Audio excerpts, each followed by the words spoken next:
However, some in the Dems are questioning whether Alexandria Ocasio-Cortez and the far-left platform should be at the forefront at this point or any time.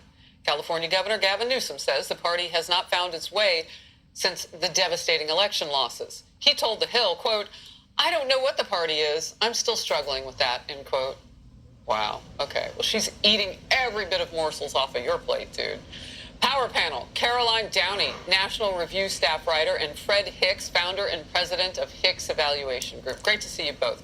Fred, is AOC the top of your party now?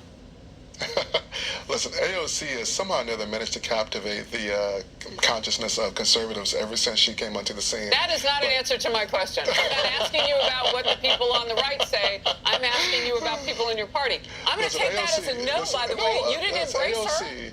Listen, AOC is doing what she needs to do, and that is calling attention to the failures of the Trump administration. And I applaud her for that. And she's also tapping into the fears of American voters, be they Democrats, independents, or even traditional Republicans. And so whether or not she's the leader of the Democratic Party, I can't say that. That's something that the party's working through right now.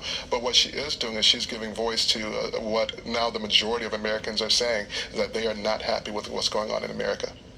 All right. Well, I don't think her constituents are happy, Caroline. We showed pictures from parts of Queens and the Bronx, which are her district, and it's a dangerous mess on the streets, where this particular congresswoman says her popularity is enough. What do you say? Yeah, the legacy of progressivism, Harris, is not only EV mandates and draconian dictates over Americans' lives, but it's ruin and chaos and mayhem in our streets because of bail reform policies, which have let recidivist criminals back out of jail. And of course, that has diminished the quality of life for so many Americans. But Harris, Democrats, the reason why that they're basically saying at this point that they don't feel like the moderate old guard is capturing their rage against Trump. And so the base is ready to burn it all down.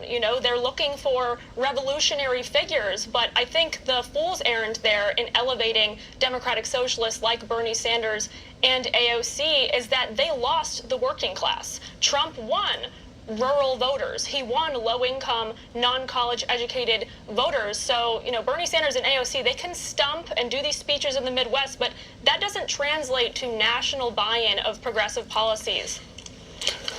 So, Fred, I know you have a thought. Jump in. I do. So listen, I don't believe that running against wealth is a good strategy, and so I am not a socialist. I don't support democratic socialists or anything of that nature. But I think the reality is that people are hurting right now. So it's not about socialism versus capitalism, as my colleague tried to just paint it in that way.